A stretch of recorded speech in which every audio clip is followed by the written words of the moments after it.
I want to thank y'all for being here today. I'm Tim Burchett from Tennessee's 2nd Congressional District, and we're going to have the rest of the Congress folks are going to fill in here in a second. Next Wednesday, July 26th at 10 a.m., the House Oversight Committee will hold a hearing on unidentified anomalous phenomena, UAPs. I prefer to call them UFOs. It will be held by the Oversight Committee on National Security, the Border, and Foreign Affairs. The witnesses will be as follows. David Grush, he's a decorated former combat officer who served in Afghanistan, and he recently told the world news about his experiences serving on a UAP task force led by the U.S. Navy from 2019 to 2022. Commander David Fravor, he's a former Navy commander who shot the famous Tic Tac video that you've seen. It's on YouTube. It's 60 Minutes did a special on it. He did that in 2004 during a routine training flight over the Pacific Ocean. Ryan Graves, he's a former Navy pilot. He reported multiple UAP encounters during training flights. And the interesting thing about Ryan was that he warned the Pentagon that these encounters are putting our pilots at risk. He attended the hearing held by the House Intelligence Committee last year, but was not allowed to speak. If you all remember, he wasn't even allowed admittance. He had to have someone gave him press credentials to get in, which I thought really stunk. Last year, the House Intelligence Committee held a hearing on UAPs. They brought in some Pentagon bureaucrats who only had 2 answers to the questions they were asked. I don't know, or that's classified. This hearing is going to be different. We're going to have witnesses who can speak frankly to the public about their experiences. We've had a heck of a lot of pushback about this hearing. We've had members of Congress who fought us. We've had members of the intelligence community and also the Pentagon. Even NASA backed out on us. There are a lot of people who don't want this to come to light. I've even tried to introduce an amendment to the Federal Aviation Administration Reauthorization Bill, and all that would do would require the Federal Aviation Administration to report UAP sightings by commercial pilots to Congress. I was told the intelligence community shut it down. This is ridiculous, folks. They do exist or they don't exist. They keep telling us they don't exist, but they block every opportunity for us to get a hold of the information to prove that they do exist. And we're going to get to the bottom of it, dadgummit, whatever the truth may be. We're done with the cover-up. I want to introduce my friend Jared Moskowitz. He has a legal and an incredible analytical mind, and he's a friend of mine. Jared? Thanks, Tim. Good morning, and I want to thank my colleagues behind me that we're all leading this effort on a bipartisan basis. And ultimately, it really is about getting to just greater government transparency. As Tim said, that, when we ask these questions, if the answers are there are no unidentified aerial phenomenon, then say that. But that's not what the answers are. The answers are we can't tell you. And so that leads to speculation. And so this is something that has undoubtedly captured the public's attention in multiple administrations. And it's just finally time the U.S. government answer questions about what they know and when did they know it. Taxpayers are paying for programs that are keeping this information secret. They have a right to know where their dollars are going. And with claims coming forward, as technology is getting better, people are capturing things on their phones now, right? We need to know whether these things are they domestic, are they foreign, or are they something else, or do they not exist? And the government needs to have straight answers. And so the American people deserve to know the truth on this. Unnecessarily censoring things or overclassification is what leads to all of these theories that have been out there. And so again, I want to thank my colleagues behind me for their leadership, and we look forward to having a productive hearing on topic on a bipartisan basis. Thank you very much. Our next speaker will be Representative Luna. She's from Florida. She is a military veteran. Her husband's combat wounded veteran, and I'm proud to have her on our team. Representative Luna. Thank you, Burchett. Good morning, everyone. For decades, I did say she's with child. Yeah, thank you, Bridget. For decades, countless of Americans have questioned our government's lack of transparency regarding UAPs in our nation's airspace. These same questions have been echoed by many leaders on a bipartisan basis, from Jimmy Carter to Barack Obama, from Hillary Clinton to Donald Trump, from Marco Rubio to Chuck Schumer, from the former Director of National Intelligence, John Ratcliffe, to current officials at the National Security Council. They have all called for disclosure of UAPs. If this was a court case, the court would be compelled to take up the thousands of testimonies, images, videos, and eyewitness accounts from doctors, pilots, scientists, and active duty service members. The status quo on the part of the U.S. government has been to leave the American people in the dark regarding information of UAPs. They refuse to answer questions posed by whistleblowers, avoiding the concerns of Americans, and acknowledging that the possible threat of UAP poses to our national security as well as public safety. It is extremely unnecessary and an overclassification. If the last few months have taught me anything, especially in investigating this, it is that this issue is in the hands of the American people and they deserve answers. I just want to be fully transparent here. Myself, Representative Burchett and Representative Gates had attended an Air Force base, and we were blocked not only by the Pentagon, but by the Department of the Air Force from seeing information, talking to witnesses. And after much arm twisting, we got some of the information. But the fact is that they answer to Congress and thus the American people. And any government entity that attempts to stonewall us is doing nothing in the invested interest of the American people. When I take at face value the numerous roadblocks that we've been presented with, it leads me to believe that they are indeed hiding information. I look forward to bringing this topic to light and finding out the truth of what is really out there. Next speaker will be Representative Burleson. He and I traveled to our southern border a few months back, and we became really good friends. He has a really love for this country, and he, like the rest of us, would like the truth. And he agrees with us that we need a lot of transparency. Representative Burleson. Thank you, Tim. Thank you for spearheading this effort. I'll start out by saying that I'm a skeptic on a lot of stuff. I come from a computer science background and finance background, so I tend to err on the side of things that I can see and touch. And I don't give into conspiracies. But too often the federal government works outside of the public eye, and in conspiracies and rumors tend to flourish in places where the federal government is silent or not transparent. The American people deserve to know what their tax dollars are funding and what the government knows. That's just plain and simple. The other thing I think is important is that our servicemen and women who are risking their lives for this country and are encountering these devices, we owe it to them to find out what is in the air that might potentially harm their lives. What's disturbing is when you hear about the accounts of 14 near misses in air. Next week's hearing is about transparency. Like many Americans, I read David Grush's story when it first came out and watched the TV interviews. I was struck by the sheer amount of detail. So I was able to contact him and hear directly from him in a lengthy phone call interview. And after speaking with him, I was convinced that the American people deserve to hear from him directly. That's why I asked Chairman Comer to hold this hearing. And I'm grateful that the chairman has decided to hold a hearing so that we can ask questions and get the answers that the American people deserve. It is time for transparency. And I'll say one more thing. It's the responsibility of members on oversight to do. This is our job. This is exactly what our responsibility is.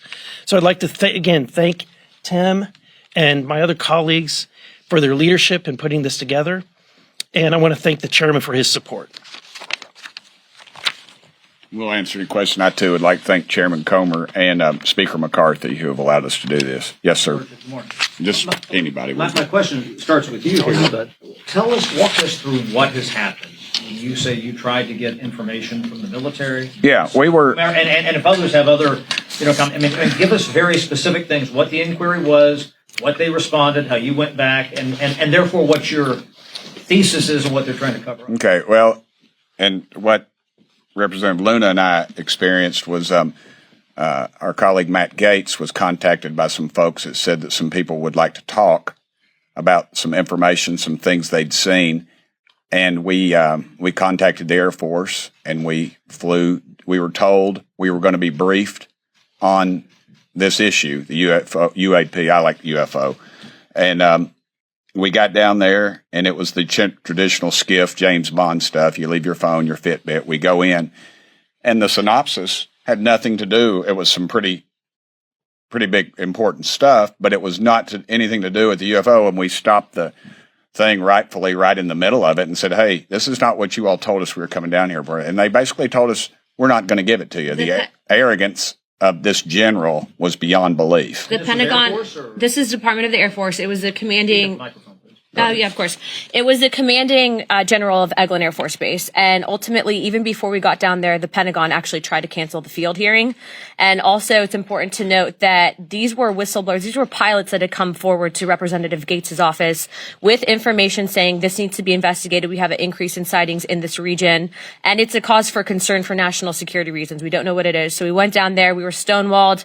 They would not give us access to testimony from some of the pilots. They were hiding images and information. We were told there was pictures available, which we still haven't seen. And ultimately what ended up happening is we had to actually call House Armed Services. Chairman Rogers got involved. The Pentagon got involved. The Department of the Air Force got involved. We actually got into an argument with the general of that base. And it's important to note that we were there simply to follow up on the whistleblowers that came forward with information. And so if the Department of the Air Force, if the Pentagon thinks that they're above Congress, they have something else coming to them. We told them we were going to do this if they continued to hide information. And ultimately, the American people deserve the facts. And also, I'd like to make, for the record, numerous pilots have told us, and I'm sure they've told Representative Luna, that when they come forward with this, they're supposed to be provided some sort of whistleblower protection, but they're not. The brass will tell you they're debriefed. Well, they're interrogated for 8 hours, I believe, at some point. Then they have a blemish on their record, and then they carry this stigma. And we've been actually told that they will destroy video evidence because they don't want to have to go back in and have to be pulled off the flight line and be interrogated for 8 hours. One follow-up. Go ahead. Indulge me for a minute. You pay our salary. You go ahead. If something like that out there exists, when there's something from another planet or another universe or whatever, and if they were to say, "Oh yes, this is what we think it is," would we have riots in the streets? Absolutely not. And that's what do you think would happen? I think it's the arrogance of the arrogance of our government. Why don't you think that would happen? That people would literally. Why would it? Why would it? Over 55 more people believe in UFOs than believe in Congress. I mean, look at the polling that's out now. 55, 58, depends on who you talk to. They believe there's something else out there, and these are legitimate polls. I've stopped every weekend. I'm back in Knoxville. Man, I'm talking about educated people, professional people. I'm on airplanes. I'm traveling all over the country. People will stop me and tell me about an experience. Decorated veterans. These people, why would they risk their reputations and careers over something that they're lying about? It's too big right now, and I don't believe they can keep their thumb in the dam too much longer because people are coming forward at too rapid of a rate. Yes, sir. Thanks, Tim. Is this important because, I mean, Congresswoman Lewis said national security, is this because like these UFOs or UAPs could be coming from China or another adversary? And second, you mentioned an amendment that didn't make it into the FAA reauthorization. So you said the Intel community blocked it. Did they go to, like, what was behind that? Did they go to the Rules Committee and say, no, do not put this amendment in the FAA reauthorization? Right. I'll answer the last one first. It's a good question. We're not really sure. I was told the intelligence community blocked it, and then I was told that the intelligence committee blocked it. And it depends on who you talk to. I think that's your all's jobs as reporters to find out what the hell's going on with this stuff, because y'all need to start asking tough questions, and you need to start looking at people's financial disclosures as well, because the groups that probably have control of this obviously are well heeled in this. And your first question was if China or Russia. If Russia owned it, they wouldn't be battling in Ukraine. It'd be over. Putin's ego, it wouldn't have happened. China, they would control us. Even they pretty much do now, but even more so. So that goes back to my original premise. It's either something from that's extraterrestrial or something that we have in our skunk works that we are reverse engineering. Because with this technology, when you see the Tic Tac videos and listen to the pilots, it defies all of our laws of physics. The human body would not be able to withstand the pressure from this thing. It's beyond belief, and some other stuff. And that's why I wish they would release everything that I've seen, because the American public would say, "Why are you covering this up?" I guess you could say, "Why are they still covering up Kennedy, the Kennedy assassination?" There's nothing there. I mean, it's been over 50 years. Everybody's dead. This is about power. It's about control. It's about money. It's about greed and corruption. And that's what runs this country right now. And that's a disgrace. Yeah, Tim, can I add something Sorry, to that? Jay. Go ahead. So, again, I think the overarching question that we're really asking is, why are they overclassifying this, and why aren't they being transparent? You know, and it's about reasserting, I should say, Congress's role in all of this. I mean, to Tim's point, I mean, the United States Congress passed a law on the JFK assassination. That information under that law is now supposed to be available. And yet president after president both parties, right, violates that law and extends the information. To his point, why? And that's really what's happening here. We're interested in the why. Why are they doing this? Why won't they tell the American people, yes, it's a national security issue? Of course it is, right? Can't we tell the American people that it is in China, it is in Russia, right? And if it is, right, then that's even more questionable. Why aren't they telling the American people that other countries have this technology, right? And to your point, I want to reverse your question, which is, are we okay with the federal government keeping information from the American people because they're trying to prevent us from having anxiety on all sorts of issues? I mean, if they can do it here, what else are we going to give them authority to not tell the American people because they're interested in controlling and keeping us in a bubble? I mean, that's a scary thought, that they don't trust us, that the universe is a big place. I mean, everyone learns about that in school, right? The universe is a big place. Our solar system is a big place. We're learning about solar systems far beyond. And so the idea that the human brain can't tolerate that there might be life somewhere else, I just don't accept that. And at the end of the day, I think the hearing is really about real life accounts from reliable people. And as the technology is getting better, our technology is getting better, we're now capturing these things on our handheld devices. And why is the military and the government not just being honest with us? Why are they overclassifying it? Why aren't they being transparent? Yes, sir. Two, if you'll indulge me. We've all heard about how there are whistleblowers that have tried to come forward. Many of them, according to you all, have said that they have gotten backlash, that they fear coming forward. Some have even gone as far as to say that they fear for their lives in sharing these types of things. I'm wondering if you can just elaborate on some of what you're hearing as to the roadblocks that they are facing. Sure. I mean, we've had witnesses that have backed out on us and have told us that they received inquiries, I guess you could say, from the Pentagon. And so obviously we're over the target, and they know it. And that's why they're firing at us. And if there isn't anything, then why the push to cover it up? Why don't we know? All we want is transparency. Tell us what it is.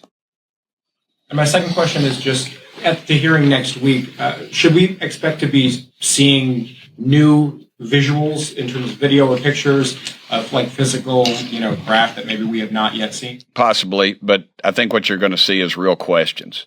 When the Intelligence Committee held that bogus meeting in the public, I mean, literally the people that they brought from the Pentagon couldn't spell UFO.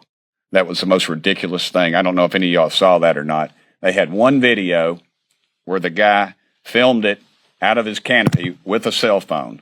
The most technologically advanced country in the world. And then Adam Schiff, who I don't always agree with, but dadgum, he asked the question, and I loved it. He said, "What exactly am I looking at?" And they couldn't tell him, were they looking at the reflection off the canopy, or are they looking at some object that was flying by? It's a 22-second film. The most technologically advanced country in the world, dadgummit, Isabel Burchett, my little 16-year-old girl, could have stopped that video. They couldn't even stop the video to show us what it was. And all the footage that we've seen, all the testimony, we had a pilot there who's going to be here who was denied access. That's a question the press ought to ask. Why is the intelligence community blocking everything we do? Both parties. It doesn't matter who's in the White House. The American public deserves to know. Let's get to the bottom of it. So, I'm sorry, just to follow up on that.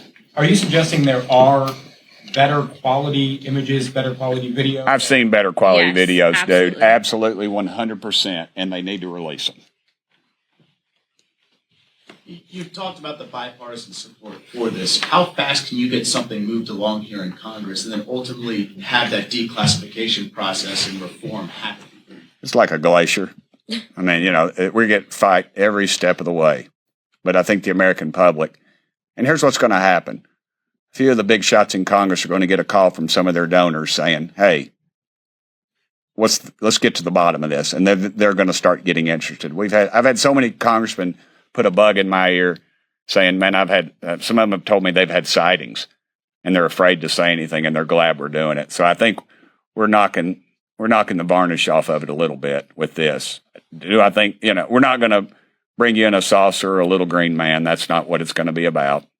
And I know y'all, every time you play this interview with one of us, you play the theme from X-Files. I get it. But the reality is the American public deserves to know. And you better be careful about a government that doesn't trust its people, because there's no telling what they'll pull on you. Sure, Jared could say that a lot more eloquently, but I did earlier. But I want to give Tim a lot of credit going back to some of your questions, which is this is a really simple hearing. It's about oversight. and I'm a really simple guy. Is that what you're getting ready to say? No, I wasn't going there. But it was really hard for him to get this scheduled. It was hard for him to get it scheduled. It was hard for Congressman Luna to get it scheduled. It was hard to get a room. It was hard to get staff on board. It was hard to get approval. Every single step that they had to go through to make this hearing happen next week, the witnesses, they were stonewalled, and they had to push and push and push. Again, if there's nothing to talk about, why was it so difficult? And that, again, is what breeds these theories and these concerns. And so I think the best thing that can happen, quite frankly, just to end this whole debate is just like, let's hear the testimony and let the government come forward and figure out what they have and share it with the American people. Anybody else? Yes, ma'am. Can I clarify? Do you expect next week's hearing is the start of a series of hearings you guys are going to be allowed to have, or do you think this is like your one shot? I think that it's probably going to be the start. What Representative Burchett, myself, and my colleagues behind me have realized is that ultimately, as elected members and being assigned to House oversight and accountability, we can conduct field hearings. And if we continue to get stonewalled, if we smell that they're giving us a bunch of BS, we are going to do the field hearings directly at those locations. And we're going to open it up to the press, because full transparency really is what we need in this situation. And ultimately, to piggyback off of what all my colleagues have said, the military, the Pentagon, the intelligence agency, they answer to the people and thus Congress. And so we are going to hold them accountable. Everybody good? Thank y'all so much. Thank Look you, forward guys. to seeing y'all next week.